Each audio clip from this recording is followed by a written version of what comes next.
Bonjour à toutes et à tous et bienvenue dans la tour de commandement, l'endroit où on adore parler du commandeur. Ici Thibaut et aujourd'hui on se retrouve pour le premier épisode sur Commander Masters. Donc ça va être assez particulier parce que d'habitude on ne parle pas des Master Sets sur la chaîne. Voilà, je vous fais un petit disclaimer avant même de commencer l'épisode. Puisque d'habitude on ne parle pas de ces sets Masters, car étant donné qu'ils sont essentiellement composés de rééditions, pas normalement, eh bien, il n'y a pas vraiment d'intérêt. Je veux dire, à part dire « Ah, le set, il est bien ou il est pas bien », à la limite, on fait une petite vidéo pour en discuter, et encore, honnêtement, faites-vous votre avis, c'est tout ce que j'ai envie de dire. Sauf que ici, on va devoir faire des vidéos, puisqu'on a des decks commandeurs qui sont avec des cartes exclusives, et qui proposent du coup des mécaniques, et du coup, c'est ce qu'on va faire. On va parler dans 4 vidéos des 4 decks commandeurs de l'extension Commander Masters. Et oui, je sais, il y a la question du prix, mais voilà, je vais vous arrêter tout de suite. On va en parler dans une vidéo à part, après l'analyse des 4 decks, comme ça vous avez le temps de voir un petit peu notre avis dessus. Et ensuite, je vous ferai une vidéo où je vais vous parler un petit peu de l'analyse que j'en ai, maintenant que l'édition est déjà sortie, j'ai déjà pu l'avoir ouverte, jouée, et en ouvrir moi-même, voilà, en live directement. Je vous avoue qu'il va y avoir des choses à dire. Voilà, il y a du bon, il y a du moins bon, il y a des explications à donner, et peut-être un avis plus nuancé que ce que la plupart des gens peuvent avoir, et aussi quand même un gros coup de gueule. Donc voilà, c'est compliqué. Je vous ai dit, c'est compliqué. Mais ici, on est là pour parler du contenu en lui-même, pas du produit, comment est-ce qu'il est vendu, etc. Donc aujourd'hui, on va s'attaquer au premier deck de la série des Commander Masters. On va s'intéresser au deck groupe de Planeswalker. Mais avant toute chose, il y a la phase de pub, et voici venir la phase de pub durant laquelle nous allons vous le rappeler d'aller nous suivre sur les différents réseaux sociaux, sur Facebook, sur Twitter et sur Instagram, pour avoir toutes les news, toutes les infos de la tour de commandement, savoir quand est-ce que les vidéos sortent, mais également savoir quand est-ce que nous réalisons les différents lives sur Twitch.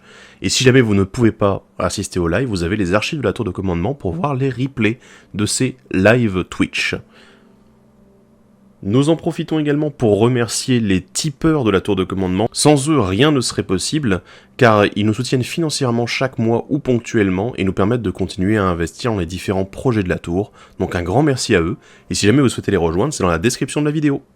Et pour rajouter un dernier petit truc à la phase de pub, notre boutique est maintenant ouverte, on a un café-jeu maintenant à Reims, et voilà, je bosse là-bas beaucoup, et du coup vous pouvez retrouver également notre site web avec tout le stock que vous pourriez dont vous pourriez avoir besoin en accessoires, en Magic. Donc voilà, il y a les précommandes des différentes éditions qui sont à venir, qui sont déjà en cours, et évidemment du coup on propose pas mal de choses directement à la vente et on vous envoie tout ça chez vous. Mais trêve de bavardage, maintenant on va passer à l'analyse du deck groupe de Planeswalker. Un deck qu'il est bien pour jouer des Planeswalker, il paraît. C'est un deck qui est blanc-bleu-rouge, c'est un deck Jeskai. Alors, pour ceux qui ne le savent pas, ces couleurs-là, ce sont techniquement les couleurs qui représentent apparemment mon identité personnelle. Voilà, il y a des tests qui existent, notamment un des tests de Wizard, qui existe pour savoir quelles sont vos couleurs, les couleurs qui vous représentent. Et apparemment, ce sont les couleurs qui me représentent le mieux. Donc bon, ok. Du coup, peut-être que je vais avoir un avis ultra positif, ou peut-être pas. On va en discuter ensemble, et on va parler de ce deck assez particulier sur une thématique qui plaît déjà à pas mal de monde, mais ici qui est que en 3 couleurs. Voilà. Mais est-ce que c'est bon, est-ce que c'est pas bon ? On va faire le tour. Comme d'hab, je vais vous parler des commandants, donc des nouveaux commandants, des commandants réédités dans le deck. Je vais vous parler ensuite des nouvelles cartes, puis ensuite des rééditions avec des petites thématiques à chaque fois que je vais sélectionner, bien évidemment. Bref, on est parti. Let's go. On commence avec le commandant principal du deck, le Commodore Calembredaine, qui coûte 4, dont un bleu, un rouge et un blanc. Et il faut savoir également que c'est un Planeswalker légendaire, Calembredaine, qui arrive avec 5 de loyauté. Au début de votre étape de fin, mettez un marqueur loyauté sur un autre Planeswalker ciblé que vous contrôlez. Plus 1, créez un jeton de créature 1-1 rouge sorcier avec, vous l'engagez pour ajouter 1 rouge, ne dépensez ce mana que pour lancer un sort de Planeswalker. Moins 3, vous piochez X cartes et le Commodore Calembredaine inflige X blessures à chaque adversaire, X étant le nombre de Planeswalkers que vous contrôlez. Le Commodore Calembredaine peut être votre commandant. Et du coup, je vais l'appeler le Commodore, voilà. Je sais qu'en anglais, il s'appelle Guff, voilà, donc Calembredaine devient Guff. pourquoi pas. Honnêtement, moi je vais l'appeler le Commodore. Voilà, c'est plus sympa. Et c'est assez particulier. On a un Planeswalker qui se soucie des Planeswalkers et qui leur donne des outils. J'avoue que c'est très rare. Souvent, c'est une capacité qui est dans le Planeswalker, il y a quelques Adjani, on a eu Chandra également qui l'a fait. Voilà, donc c'est assez rare. C'est très rare même que ça arrive. Mais ici, c'est le cas. On a ce système du coup qui fonctionne complètement, cette carte qui fonctionne complètement autour des Planeswalkers, et en vrai qui est super intéressante. Voilà. Pourquoi ? Alors, il y a plein de choses, il y a plein d'éléments. J'ai déjà joué le deck, voilà, donc je vous préviens, je l'ai un petit peu potassé, j'ai déjà joué le deck, et je l'ai trouvé assez intéressant, mais Kalam'Broden, en fait, au milieu de ce deck, a plusieurs intérêts qui sont assez géniaux. Alors, c'est un Planeswalker, vous allez avoir envie de jouer, enfin un commandant, vous allez avoir envie de jouer après avoir mis déjà auparavant un autre Planeswalker, puisque sa capacité passive qui se déclenche à votre étape de fin va permettre de mettre un marqueur, mais uniquement sur notre Planeswalker, donc vous voulez qu'il y ait un autre Planeswalker qui soit arrivé avant, sinon vous perdez l'un des avantages principaux de la carte, ça serait dommage. De l'autre côté, le plus 1 est quand même assez génial, j'aime bien le fait de pouvoir dire « Ah ouais, je vais faire littéralement des créatures, donc du coup des bloqueurs potentiels, mais également des dorks pour mes Planeswalkers, qui vont pouvoir faire du mana. » La seule chose qui me dérange, vraiment, c'est le fait qu'il fasse du mana rouge, spécifiquement. Et là, c'est un petit peu dommage, parce qu'en plus, là, c'est un tricolore, ils auraient pu faire, il fait un mana de n'importe quelle couleur, uniquement pour les sorts de Planeswalker, ça n'aurait pas été plus pété, en fait. Là, le fait que ce soit uniquement un rouge, du coup, ça fait que, souvent, vous vous retrouverez à l'utiliser en disant, ça va être un mana générique. Mais c'est un peu dommage, du coup, parce que autant avoir simplement un dork qui fait du générique. Une seule couleur, on sait très bien que les decks Planeswalker, c'est très rare qu'ils soient en dessous de 3 couleurs, sauf pour Carte le Lion, parce que c'est le meilleur. J'approuve. Mais voilà, donc du coup, c'est vrai que souvent, les decks Planeswalker sont assez colorés, et là, le fait d'avoir littéralement un commandant Planeswalker qui est lui-même tricolore, qui te dit « Ah non, mais moi, je fais qu'une seule couleur de mana. Ah la vache, ah c'est dur. Ah ouais, c'est dur, là. » Je peux comprendre sur une Chandra mono rouge qu'elle fasse du rouge uniquement, donc voilà, ça je peux comprendre, mais là sur le tricolore, j'ai un peu de mal. Mais ça ne rend pas ce sorcier moins intéressant pour autant. Le -3...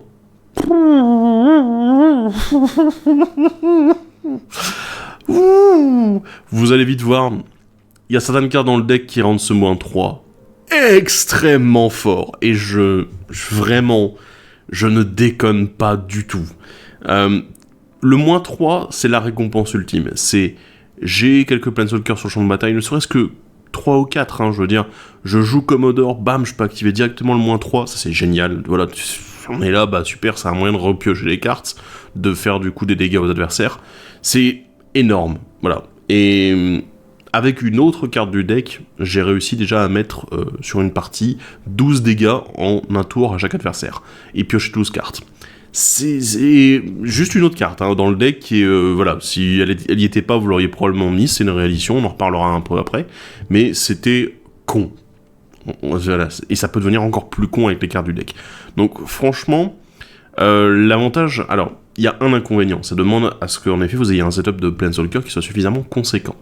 C'est-à-dire que vous devez avoir les éléments, suffisamment de Planeswalker pour que ça devienne vraiment intéressant, tirer une plus-value vraiment sympa de ce Commodore, mais par contre, quand vous avez réussi à mettre ça en place, généralement, ça se passe très bien avec le Commodore derrière, parce que récupérer de la value en plus, c'est récupérer, surtout des cartes, c'est récupérer de potentiels Planeswalker, et ça c'est ce qu'on veut, donc c'est génial. Là-dessus, je suis très content, il est équilibré en fait, il est pas pété, il peut devenir fort dans certaines conditions, mais il est pas pété non plus, il est pas cassé. Mais du coup, il est très bien. Donc ouais, on approuve. Parlons maintenant du commandant secondaire, qui s'appelle Leori, chasseur touché par l'étincelle, une créature légendaire élémentale et chat 3-3 pour un bleu, un rouge et un blanc. Il a le vol et la vigilance, et oui. Et à chaque fois qu'il inflige des blessures de combat à un joueur, choisissez un type de Planeswalker jusqu'à la fin du tour. À chaque fois que vous activez une capacité d'un Planeswalker de ce type, copiez cette capacité, vous pouvez choisir de nouvelles cibles pour ces copies. Voilà, donc typiquement, déjà, comme je vous ai dit, si on peut copier la capacité -3 du Commodore, notamment avec Leori, c'est pas mal du tout. Mais Leori donne envie de faire un petit côté tribal. Et là-dessus, ça peut être super intéressant parce que, en rouge, on a beaucoup de Chandra, alors il y en a de très mauvaises. Voilà. N'essayez pas de jouer toutes les Chandra par pitié, s'il vous plaît. faites un tri, parce qu'il y en a qui sont très très très très nuls, surtout les premières, voilà. Donc faites attention là-dessus, n'essayez pas de tout mettre pour juste vous faire plaisir, et dire « Ah, attends, j'ai fait mon tribal !» Non, voilà. Essayez éventuellement, si vous voulez monter un deck autour de Leori, de vous concentrer peut-être sur quelques tribaux Planeswalker. Par exemple, vous pouvez faire Teferi, Elspeth également, vous avez Adjani qui fonctionne plutôt pas mal. Donc voilà, ça ce sont des Planeswalkers qui seront plutôt bien, et étant donné qu'ils ont suffisamment de versions différentes, du coup vous pourrez jouer réellement autour du tribal. Mais c'est intéressant là-dessus. Derrière, en fait, dans le deck ici même, je l'ai dit avec le Commodore à côté, c'est super intéressant, et Leori ne coûte que 3, quoi. Enfin, c'est énorme. En plus, on est sur une vol vigilance, donc là, super. Enfin, je veux dire, voilà, on a un bloqueur, c'est en vol, donc elle a de l'évasion, let's go, quoi. Donc c'est super, honnêtement, Leori fonctionne très bien dans le deck, et à la tête de son propre deck, par contre, elle m'a demandé vraiment une bonne construction, et pas non plus de faire trop du... ouais, attends, j'ai réussi à faire plein de tribal, oh mon dieu. Oui, non, là, il faut calmer un peu le jeu et juste rappeler que on se pose 2 secondes et on essaie de structurer un maximum le deck pour éviter que ça parte dans tous les sens, ou surtout dans un sens, quitte à faire du oh mon dieu, je les mets tous, y compris les versions de deck Planeswalker qui sont pas terribles. Donc non, évitez ça. Réfléchissez, prenez peut-être plusieurs tribaux Planeswalker, et avec Leori, ça se passera très très bien. Et faites surtout en sorte d'avoir une structure, pas uniquement je vais copier des capacités. Parlons maintenant des commandants réédités dans le deck. Il y en a 3, dont un qui peut être à la tête du deck.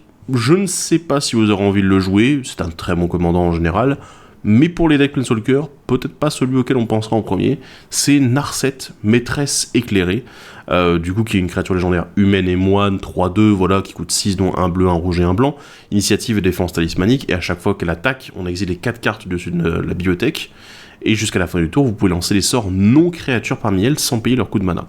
Alors je relis la carte en entier, ce que d'habitude je ne fais pas, parce qu'en fait, pourquoi il y a un lien entre Narset et les Planeswalkers? Parce que c'est sorts non-créatures, bien évidemment, donc ça fonctionne dans ce sens-là. Le seul souci que j'ai avec Narset, parce qu'il faut bien que j'en ai un alors que j'aime la carte, j'aime l'illustratrice, merci Magali.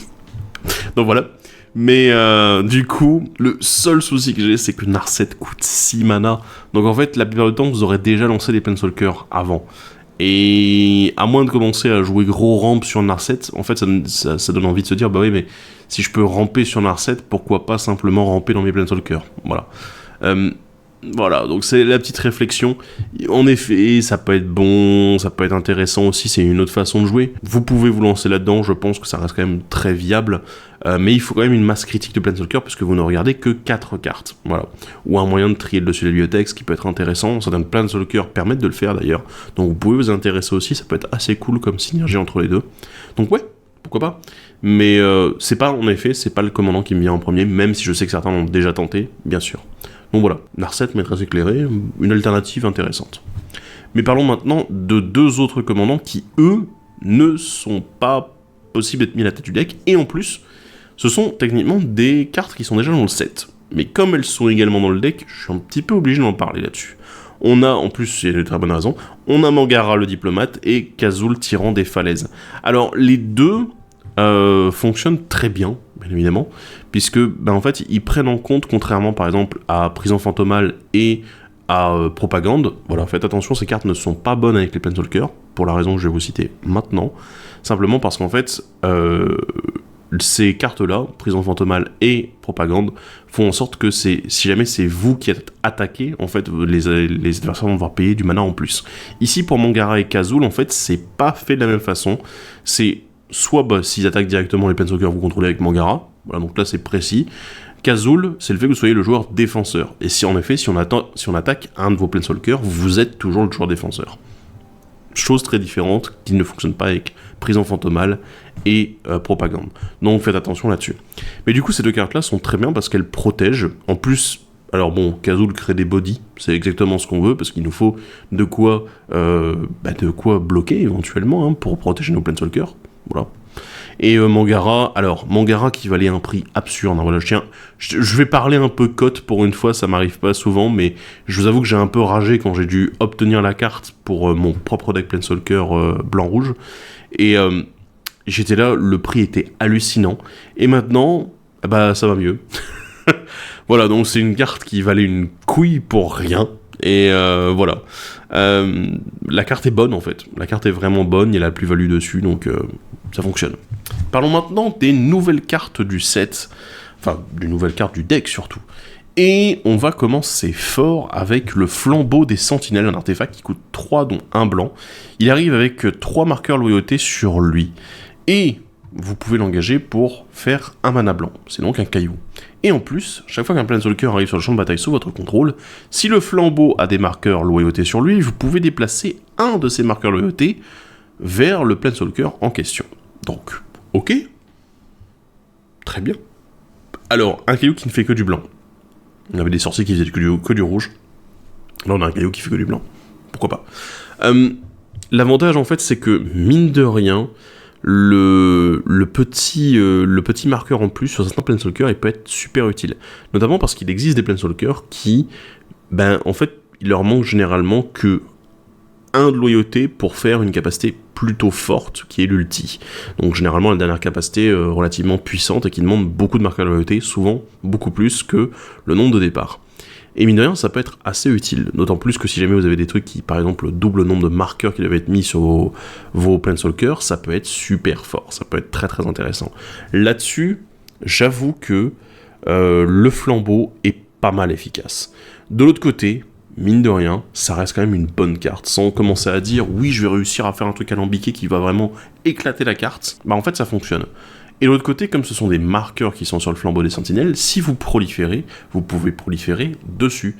C'est-à-dire qu'il va gagner des marqueurs loyauté, et que, tant que vous vous amusez à en garder au moins un, en fait, vous pouvez, à chaque fois que vos Planeswalkers arrivent en jeu, continuer à redonner des marqueurs supplémentaires à ces Planeswalkers quand ils arrivent en jeu. Et ça fonctionne bien, voilà. Alors évidemment, pour un caillou monocolore, coûter 3 mana, c'est un peu cher, mais cet avantage-là est super intéressant pour les decks Planeswalker en général. Dès que vous jouez blanc, honnêtement, je vois pas vraiment de raison de pas le mettre dedans, quoi. Donc voilà. Cool. On continue avec le garde-foi Onake, un ogre et esprit qui coûte 2 dont 1 blanc. Les créatures ne peuvent pas attaquer les Planeswalkers que vous contrôlez, à moins que leur contrôleur ne paye 1 pour chaque créature qu'il contrôle qui attaque un Planeswalker que vous contrôlez. Et pour 6 dont 2 blancs, exilez-le depuis votre cimetière. Renvoyez sur le champ de bataille une carte de Planeswalker ciblée depuis votre cimetière. C'est une 0/4. Alors, du coup, c'est assez débile en fait parce que le garde-foi des Onake va faire exactement ce qu'on apprécie dans un deck Planeswalker. C'est qu'il va nous protéger notamment de toutes les stratégies go wide, c'est-à-dire les stratégies qui ont beaucoup de créatures. Parce que dans un deck Planeswalker, petit conseil, généralement on met quelques créatures pour pouvoir bloquer. Ce qu'on appelle, c'est des sacrifiables, c'est du jump block, comme on dit. C'est en gros, je crée un jeton 2-2, 1-1, 3-3, peu importe, et c'est juste, il est là pour bloquer, pour éviter que mes Planeswalkers prennent des attaques de plein fouet. Le souci, c'est qu'on en fait rarement beaucoup. Et les adversaires, eux, peuvent mettre plus de créatures. Et quand ils ont plus de créatures, on se retrouve avec ce côté... ah oui, mais là, je vais pas pouvoir gérer parce qu'il y en a beaucoup trop. Et du coup, le garde-foi lui dit, ah non, mais attends, moi, plus il y en a qui essaient d'attaquer mes Planeswalkers, plus ça va leur coûter cher. Donc du coup, ça veut dire que pour l'adversaire, il faut qu'il fasse le calcul, et des fois, justement, sur ces stratégies go wide, ils peuvent pas se permettre de dépenser beaucoup de mana pour chaque créature, parce que ne serait-ce que si 2 créatures essaient d'attaquer un Planeswalker, ça coûte déjà 2 pour chaque créature. S'il y en a 4, ça coûte 4 pour chacune des 4, donc 16 mana. T'es là...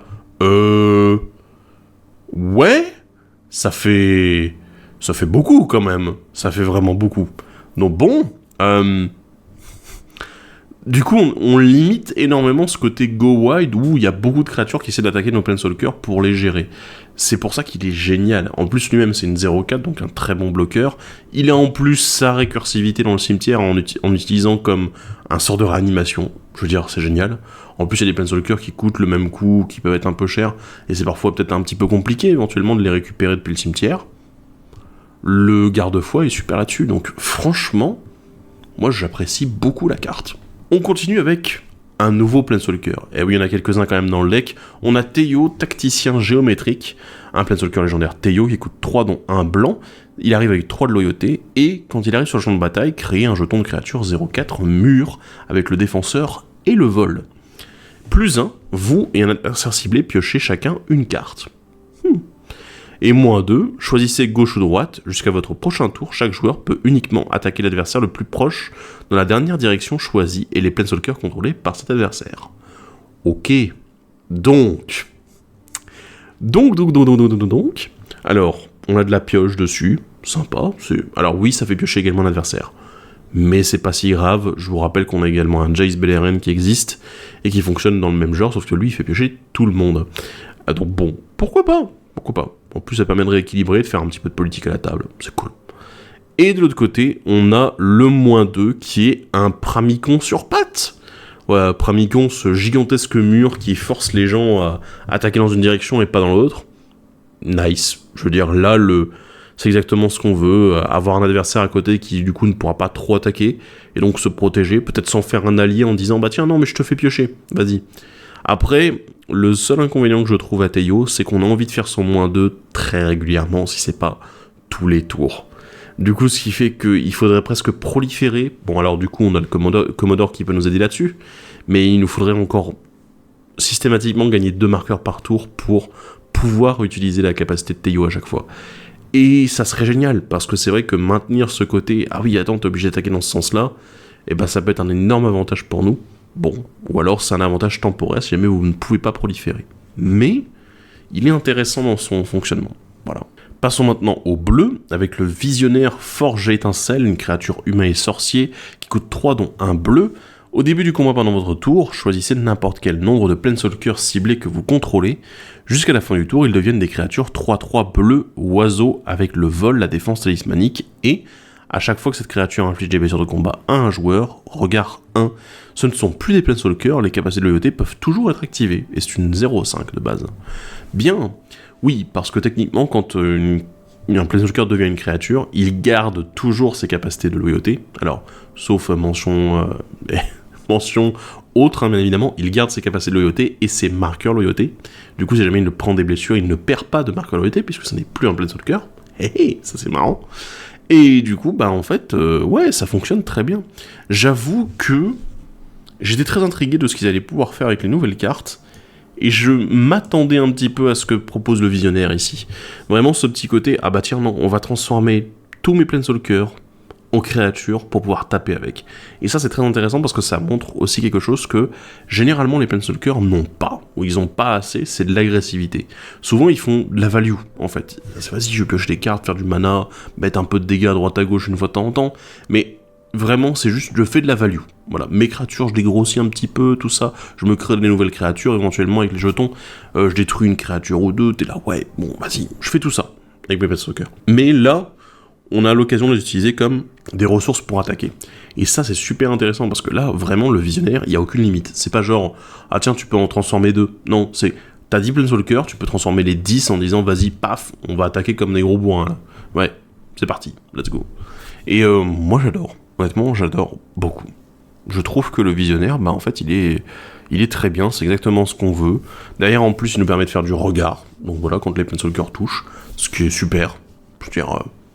c'est ce qu'on veut voir, quoi.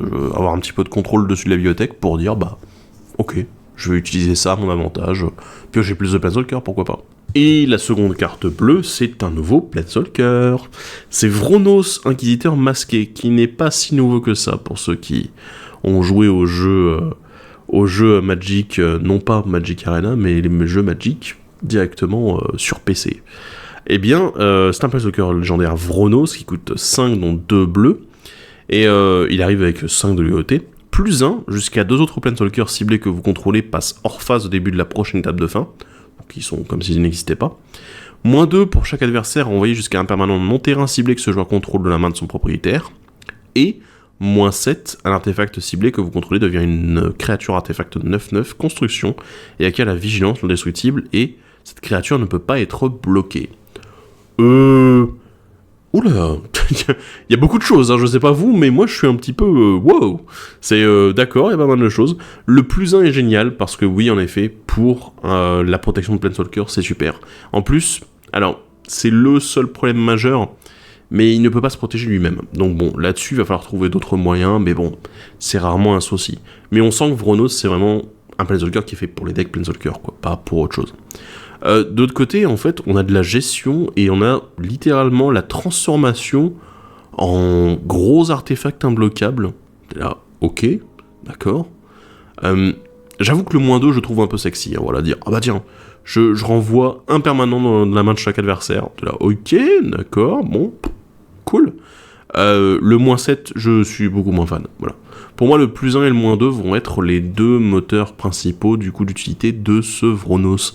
Et c'est largement suffisant en fait, parce que le +1, il a largement sa place dans un deck Planeswalker. Et le -2, bah ça fait une super gestion éventuellement pour des créatures un petit peu trop grosses, trop difficiles à bloquer, tout ça, donc ouais. Et on passe maintenant au rouge avec directement la nouvelle Chandra, Héritage de Feu, un Planeswalker légendaire Chandra qui coûte 5 dont un rouge, elle arrive avec 3 de loyauté. Au début de votre étape de fin, elle inflige X blessures à chaque adversaire, X étant le nombre de Planeswalkers que vous contrôlez. Wow!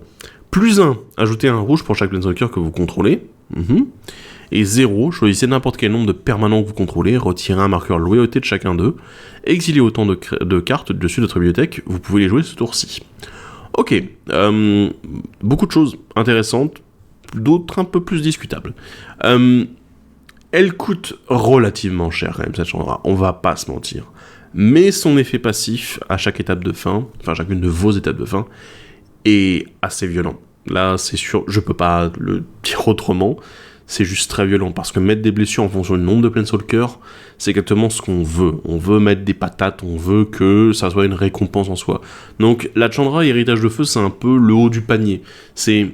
On a réussi à mettre tous ces Planeswalkers en jeu, à les maintenir en vie, on va jouer d'un seul coup Chandra Héritage de Feu, on va être là, allez vas-y je vais mettre 4 ou 5 de dégâts à chaque adversaire à mon étape de fin. Ça peut paraître pas grand chose, mais mine de rien, c'est un bon début pour commencer à user les adversaires, si c'est pas déjà fait avec d'autres Planeswalkers d'ailleurs. Donc, super intéressant là-dessus. De l'autre côté, pour ne plus parler du passif, parce que le passif est cool, voilà, la capacité déclenchée est cool, mais les capacités activées, j'ai 2-3 doutes. Le +1, alors oui, c'est une Chandra, donc elle fait du rouge uniquement. Dans un deck tricolore, c'est un peu lourd, je vais pas vous mentir. Après, ça permet éventuellement d'utiliser certaines cartes en se disant, bah vas-y, hop, je vais utiliser tout ce mana rouge pour lancer un autre sort qui n'est pas forcément un Planeswalker, mais c'est un petit peu dommage parce que le rouge ne brille pas non plus trop de sa synergie avec les Planeswalkers. Alors vous allez me dire, attends Thibaut, t'es sûr? Parce que bon, c'est pas la première Chandra qui fonctionne avec les autres Planeswalkers. Oui, en effet, c'est pas la première. Mais le souci majeur, c'est qu'en fait, dans le reste des cartes rouges, il n'y a rien qui soit réellement très synergique avec les Planeswalkers. On n'est pas dans une couleur qui est aussi bien soutenue que le blanc ou le bleu et qui fait vraiment un énorme support de grosse synergie, quoi. Ça manque un petit peu. Du coup, c'est vrai que le fait d'avoir tout ce rouge disponible, qu'est-ce qu'on va faire avec? Le rouge a tendance à être un petit peu la couleur, j'ai pas envie de dire laisser de côté, mais un peu, quoi. Donc voilà, c'est un peu mis de côté, en fait, pour cette stratégie Planeswalker. Et du coup, bah, ça fait que je suis pas sûr que on ait une utilité d'avoir autant de mana rouge. Ou bien, simplement, pour en faire, encore une fois, du mana générique, l'utiliser de cette manière-là. Le 0, il est intéressant. Mais, vraiment, pourquoi? Oh, pourquoi il était obligé de dire que ce soit jusqu'à la fin de ce tour-ci qu'on puisse les jouer? Est-ce que c'était pas possible de dire jusqu'à la fin du prochain tour, s'il vous plaît? Parce que là, en fait, on a ce côté où, si vous jouez de Chandra, voilà, vous avez dépensé 5 mana pour le faire, à moins que vous soyez dans des tours relativement avancés, qu'en fait vous avez beaucoup plus de mana, par exemple 9, 10 mana, vous n'allez pas avoir envie d'utiliser le 0 tout de suite. Parce que vous allez prendre un risque, dire ok, bah par exemple s'il me reste 4 ou 5 mana, il y a un problème. La majorité des Planeswalkers coûtent relativement cher. 5 mana, c'est la moyenne, généralement. C'est la moyenne des Planeswalkers. Si vous tombez sur un Planeswalker trop cher, vous allez le perdre définitivement. Si vous tombez sur un truc que vous ne pouvez pas jouer parce que vous avez déjà joué un terrain, par exemple, parce que vous n'avez pas assez de mana, parce que les conditions sont pas bonnes, c'est un peu un souci. Et le problème, c'est que pourtant, Chandra nous donne l'option de retirer le nombre de... Enfin, au moins un marqueur loyauté par Planeswalker. Donc du coup, ce qui fait qu'on peut en exiler beaucoup d'un coup. Si vous avez 3 ou 4 Planeswalkers, d'ailleurs, je peux avoir 4 cartes en plus. C'est génial. Mais uniquement jusqu'à la fin de ce tour-ci. Ça, c'est vraiment dommage. Là-dessus, je regrette un petit peu. Voilà. Ça aurait été cool en plus d'avoir quelque chose du genre, tu retires un marqueur loyauté de chacun des Planeswalkers que tu veux, et derrière, tu peux t'amuser. Alors, je dis Planeswalker, mais en effet, étant donné qu'on peut avoir des marqueurs de loyauté sur d'autres permanents et qu'elle ne précise pas que les permanents doivent être des Planeswalker, on peut le faire aussi. Voilà, parce que je suis sûr que je vais avoir un commentaire qui va commencer à dire « Oui, mais attends Thibaut, t'as oublié un truc ?» Oui, bon, non. Mais voilà, je trouve ça un petit peu dommage. Ça aurait été cool d'avoir quelque chose du genre « Si la carte n'est pas jouée, en fait, on met une blessure à chaque adversaire pour chaque carte non jouée. » Voilà, ça aurait été sympa. Ou bien, simplement, dire « Ok, c'est jusqu'à la fin de ton prochain tour. » Ça aurait fonctionné. Voilà, personne n'aurait été choqué, et ça aurait été bien. Continuons avec le rouge, et avec Calambroden réécrit l'histoire, un éphémère qui coûte 3 dont 1 rouge. Pour chaque joueur, choisissez un permanent non-enchantement, non-terrain, ciblé que ce joueur contrôle. Les propriétaires de ces permanents les mélangent leur bibliothèque. Chaque joueur qui contrôlait un de ces permanents exile les cartes de dessus de sa bibliothèque jusqu'à ce qu'il exile une carte non-terrain, puis met le reste au-dessous de sa bibliothèque dans un ordre aléatoire. Chaque joueur peut lancer la carte non-terrain qu'il a exilée sans payer son coup de mana. Ok. Bien, intéressant, c'est du recyclage du coup de permanent non-enchantement non-terrain. Ok. Non-enchantement c'est bizarre, voilà, c'est dommage. Parce que bon, c'est vrai que le rouge il a envie de pouvoir gérer un petit peu les enchantements, et là ça aurait été cool de cette manière-là de le faire. Un peu à la manière d'un Chaos Warp, voilà. Ouais, non, voilà, c'est bien, je veux dire c'est une bonne gestion, ça a un petit côté un petit peu aléatoire qui peut être assez cool, donc bon... ouais, c'est fun, quoi. C'est fun et c'est assez efficace là-dessus. Donc ouais. Sinon, passons au dernier gros morceau de ce rouge et au dernier gros morceau de ces nouvelles cartes. Oh boy. Le Phénix de Jaya. Une créature Phénix 3-3 qui coûte 5 dont 1 rouge, il a le vol et la célérité, et à chaque fois qu'il inflige des blessures de combat à un joueur ou à un Planeswalker, copiez la prochaine capacité de loyauté que vous activez ce tour-ci quand vous l'activez. Vous pouvez choisir une nouvelle cible pour la copie. Et à chaque fois que vous lancez un sort de Planeswalker, vous pouvez renvoyer sur le champ de bataille le Phénix de Jaya depuis votre cimetière. Ok, on va devoir parler 2 secondes là. Je l'ai joué, je l'ai testé, j'ai vu comment ça fonctionnait, c'est absurde. C'est d'un niveau de stupidité astronomique. Parce que le fait d'avoir un Phénix, en fait, qui contrairement à beaucoup d'autres Phénix nuls de Magic, ne demande pas par exemple de payer du mana supplémentaire ou des conditions très alambiquées pour réussir à revenir sur le champ de bataille depuis le cimetière, ou alors revenir uniquement en main et pas sur le champ de bataille. Là ici, la condition elle est super simple. Vous le jouez dans un deck Planeswalker, vous allez avoir des Planeswalkers que vous allez lancer, vous lancez un Planeswalker, vous avez un Phénix, mais vous avez un Phénix qui peut attaquer tout de suite. Et quand il touche, vous allez avoir une copie de la prochaine capacité de loyauté. La synergie, elle est énorme en fait. Elle fonctionne super bien. Il n'y a pas de défaut en fait dessus. Vraiment, il n'y a aucun défaut. Si vous pouvez lui donner la petite double initiative en plus, là, il sera content. Parce qu'il va dire, ah tiens, vas-y, 2 fois la capacité déclenchée, on est content, on est heureux. Mais le Phénix de Jaya, en fait, il est vraiment absurde. Et si jamais vous arrivez, par exemple, avec un sort, tout simplement un sort de looting, piocher, défausser, piocher, défausser en tant que coup supplémentaire pour piocher les cartes ensuite. Bref, vous avez compris l'idée. Vous pouvez défausser le Phénix de Jaya et du coup le faire arriver sur le champ de bataille beaucoup plus tôt que s'il devrait être. Et c'est ce qui m'est arrivé.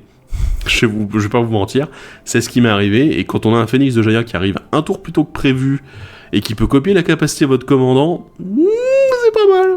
Mais j'avoue, c'est pas mal. Donc bon, là-dessus, ouais, non, le Phénix de Jaya peut être très très fort. Honnêtement, dans un deck qui joue Planeswalker avec du rouge, je vois pas pourquoi vous le joueriez. Vous le joueriez pas. Pardon, excusez-moi, j'ai oublié un morceau, au secours.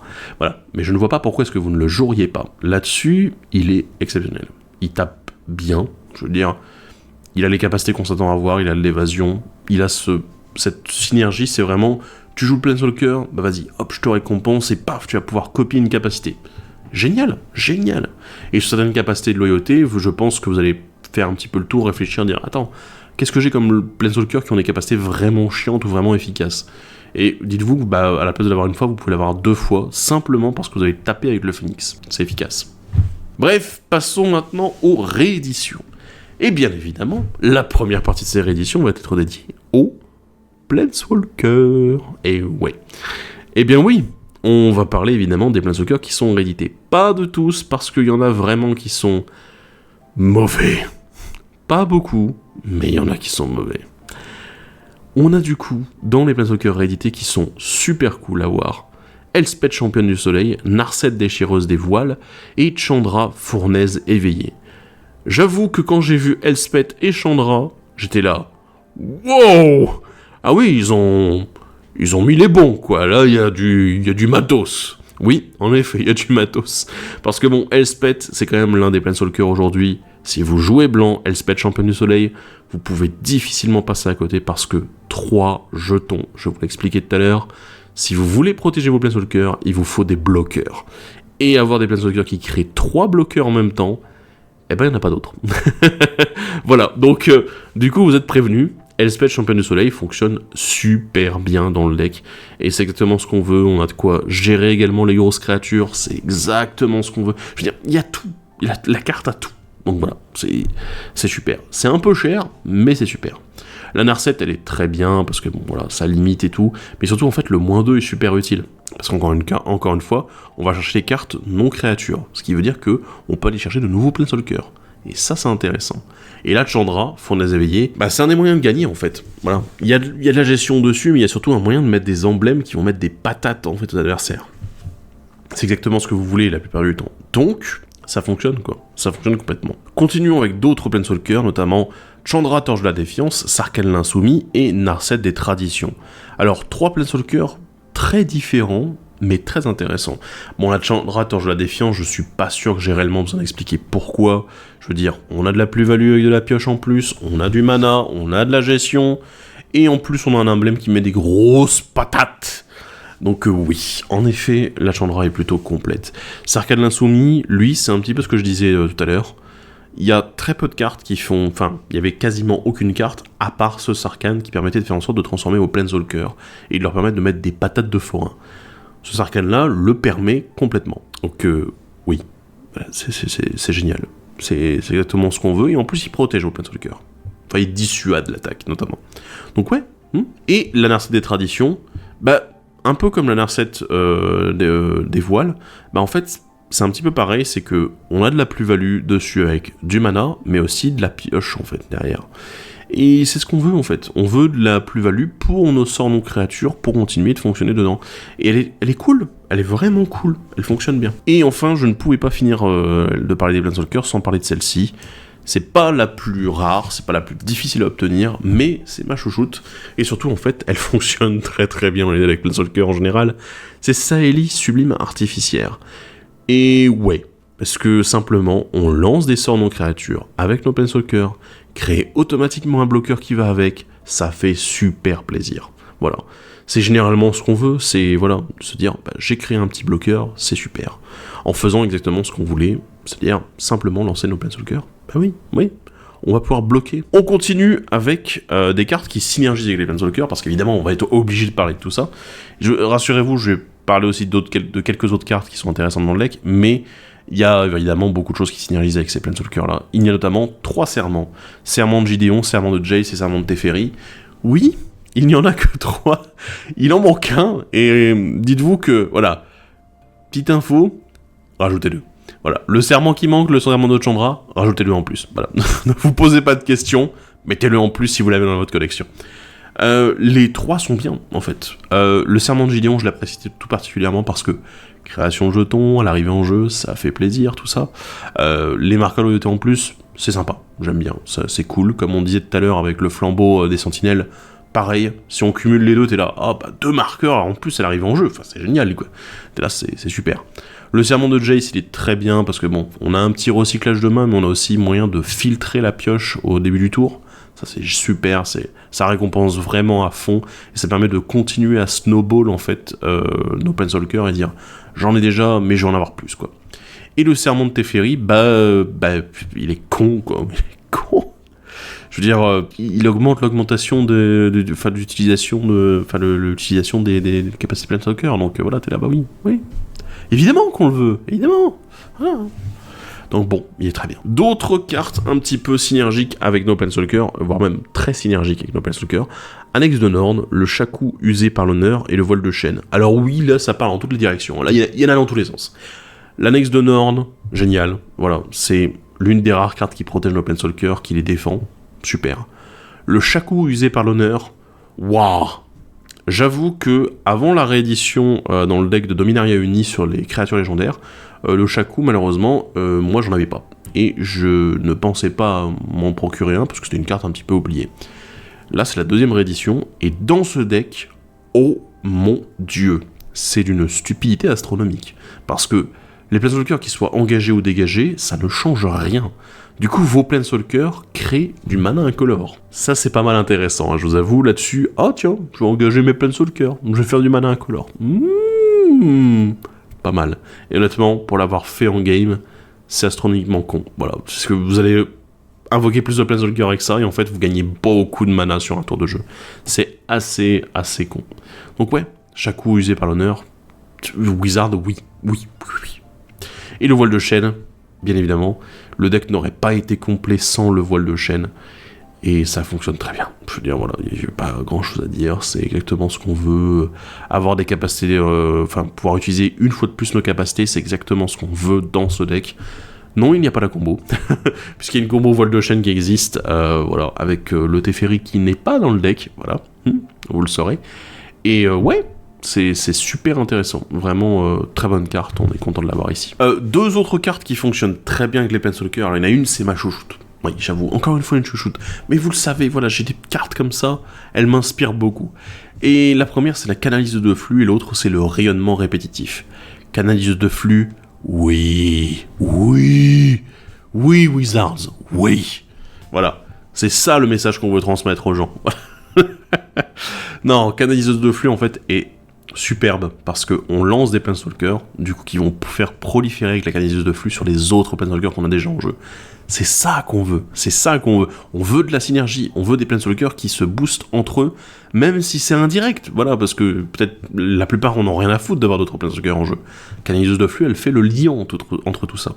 Juste, une créature pour 3 mana, paf, et on est parti. C'est super, moi je l'aime beaucoup. Et le rayonnement répétitif, il est exceptionnel, il fonctionne très bien dans le deck, et évidemment, c'est au moment critique, vous allez voir utiliser certaines capacités qui sont super intéressantes, que vous allez utiliser le rayonnement, et oui, ça fonctionne. Alors, des fois, on a besoin de petits coups de pouce, des moyens de se débarrasser, notamment du board, quand ça devient beaucoup trop gênant. Et c'est pour ça que ces 3 cartes-là, je les ai mises en avant. Ce sont la promesse de fidélité, la salve des Astros d'Urza et le disque de Nevinyrral. Alors, rien de nouveau. Je veux dire, honnêtement, les 3 cartes sont des cartes que vous allez voir régulièrement dans des decks Planeswalker, dans des decks qui ont peu de créatures. Oui, je veux dire, il n'y a pas grand-chose à dire. Les 3 sont à leur place ici, je veux dire, ça se comprend complètement, ça fonctionne super bien avec le deck. Ce ne sont pas les seuls, il y en a d'autres dans le deck, voilà, des Vras, des gestions, tout ça. Je vous laisserai aller voir la liste complète, mais je voulais en parler parce que c'est important en fait de savoir que dans le deck, il y a les outils pour gérer les boards. Et le fait qu'il y en ait déjà 3 là vraiment très intéressants pour le deck, c'est super. Mais le fait qu'il y en a encore d'autres dans le deck dont je vous ai pas parlé, ça montre quand même qu'il y a un certain niveau. C'est que le deck Planeswalker veut quand même contrôler un minimum la table. Et qu'il a été conçu de cette manière-là par Wizards of the Coast. Et ça le rend du coup assez bien foutu, assez bien équilibré. On va faire maintenant le bilan de ce deck pour... qu'est-ce que vaut ce deck groupe de Planeswalker? Je veux dire, est-ce que c'est pas un deck un petit peu étrange? Alors, il y a du pour et du contre. Le gros contre pour moi, une des choses qui me déçoit un petit peu, mais je peux comprendre au niveau de la conception du deck, au niveau du choix, de ce que ça impliquait derrière, je trouve qu'il n'y a pas assez de Planeswalker dans ce deck Planeswalker. Il y en a 18 en comptant le commandant. 18, c'est ce que je dirais vraiment être le bas du nombre, enfin vraiment le minimum du nombre de Planeswalker nécessaire pour vraiment avoir un deck qui tourne autour. Je veux dire, le minimum du minimum pour moi, ça serait 16 grand max, parce que si vous voulez vraiment builder une stratégie autour des Planeswalkers, vous allez avoir envie d'en avoir quand même suffisamment pour tomber dessus, quoi. Je veux dire, si vous en avez moins de 20, ça devient un petit peu complexe. Alors là, on en a un en zone de commandement, Dieu merci, mais derrière, en fait, le reste du deck, il faut quand même qu'il puisse vous apporter les ressources que vous avez besoin avec ce deck Planeswalker. Donc, peut-être un petit manque. Là-dessus, je vous avoue que dans les 11 cartes que j'ai rajoutées personnellement, il y a plus de Planeswalker. Voilà, je l'ai augmenté un petit peu le nombre de quelques exemplaires en plus, je suis passé au-dessus des 20. Ce qui est fort agréable, je vous avoue. Ça sort un peu mieux, c'est un peu plus cool. Donc là-dessus, pas de souci. C'est le gros défaut que j'aurais vraiment à mettre au niveau de ce deck. Parce qu'après, le reste, en fait, c'est pas mauvais. C'est vraiment pas mauvais. Le deck avec les nouvelles cartes qui sont proposées, déjà, rien que les nouvelles cartes.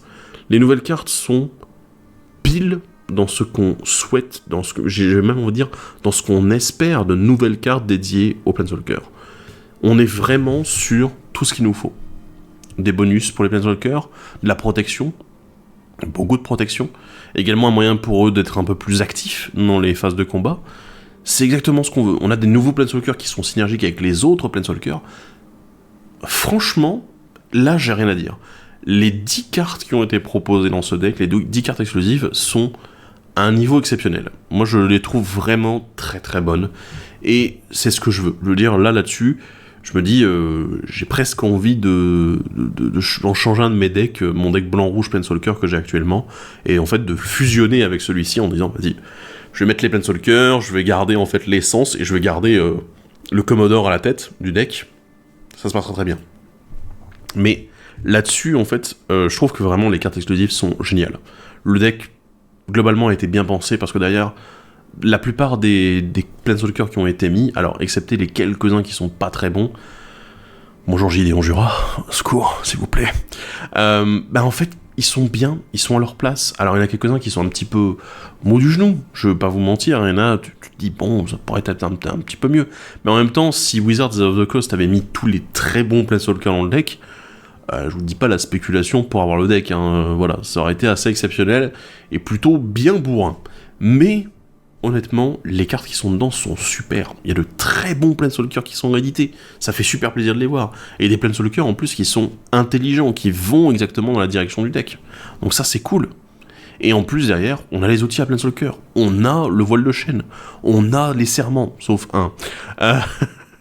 On a des bonnes idées partout. Et franchement, la structure du deck, moi, je l'aime beaucoup. Franchement, le deck... Alors... C'est peut-être parce que je l'ai joué aussi, mais peut-être aussi parce que j'aime bien les Planeswalkers. Ok, d'accord. J'essaie d'être un maximum objectif, en fait. Au niveau de sa structure globale, le deck est bien pensé. Ce qui manque un petit peu, c'est un petit boost en termes de Planeswalkers, parce que je pense que Wizards of the Coast avait peut-être un peu peur de mettre trop de Planeswalkers, voire peut-être même d'en mettre des trop bons, du coup, ce qui aurait fait que les gens auraient sauté sur le deck, ça aurait été une hécatombe, tout ça. Donc, un petit peu compliqué là-dessus. Mais derrière, de l'autre côté... il y a les outils autour. Ils ont voulu quand même un petit peu mettre des créatures qui sont utiles pour le deck. Probablement certaines que vous pouvez retirer parce que vous allez vous dire « ouais, ça va être un petit peu compliqué ».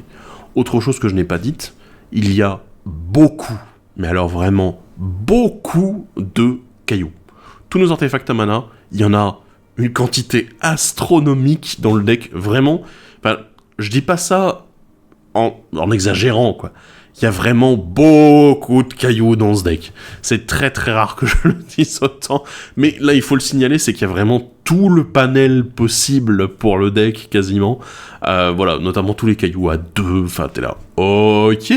On dirait, là-dessus, on dirait un deck construit, on dirait que quelqu'un a construit le deck, enfin voilà, que c'est moi qui ai construit la base de mana, t'es là, ok, d'accord, pourquoi pas. Enfin pas la base de mana, les terrains, voilà. Les terrains sont cool. En effet, on n'est pas non plus sur « ah tiens, on a du bilan de partout », non, mais on est sur de bons terrains qui fonctionnent très bien avec le deck. Bref, voilà. Et ça stabilise pas mal le deck, hein. Voilà, moi j'ai rien changé dedans, il est cool, il fonctionne bien. Ok, donc, le bilan, le deck est sympa. Rajoutez quelques petits Planeswalkers à votre goût, que vous avez dans votre collection, et puis je suis sûr que vous allez vraiment vous plaire avec ce deck-là, et que, mine de rien, si les adversaires... font pas trop attention un petit peu à vous au début, vous pouvez très vite démarrer, notamment parce que la courbe de mana des Planeswalkers est relativement bien foutue, et que du coup vous pouvez lancer assez rapidement la machine. Voilà, ce qui est généralement quelque chose que les Planeswalkers ont un petit peu de mal à se faire. Bref, j'espère que cette analyse du deck groupe de Planeswalkers de Commander Masters vous aura plu. N'hésitez pas à dire dans les commentaires ce que vous en avez pensé, éventuellement si vous l'avez testé vous aussi. Et qu'est-ce que vous avez ressenti à la tête de tous ces Planeswalkers là. Donc voilà. Pour les 20 in 20 out, je vais être très direct et très honnête avec vous. Je ne sais pas s'il va y en avoir. Alors, parce que ça ne dépend pas de moi actuellement, puisque je ne m'occupe pas des 20 in 20 out, j'y participe à l'occasion. Et pour le moment, on est sur un gros hiatus, et je ne sais pas s'il y en aura. Donc, pour toutes les personnes qui voudraient en avoir un, je ne sais pas comment on va faire, je ne sais pas si on va en faire. Si jamais ça arrive, je vous tiendrai au courant via les réseaux sociaux, donc Facebook, Twitter, Instagram. Allez nous suivre là-bas, comme ça vous aurez les infos. et éventuellement vous les retrouverez directement là-bas aussi. Et voilà, comme à chaque fois, suivez la tour, comme ça vous aurez les différentes informations. Bref, je vais vous dire à la prochaine du coup, et salut à tous, bye bye.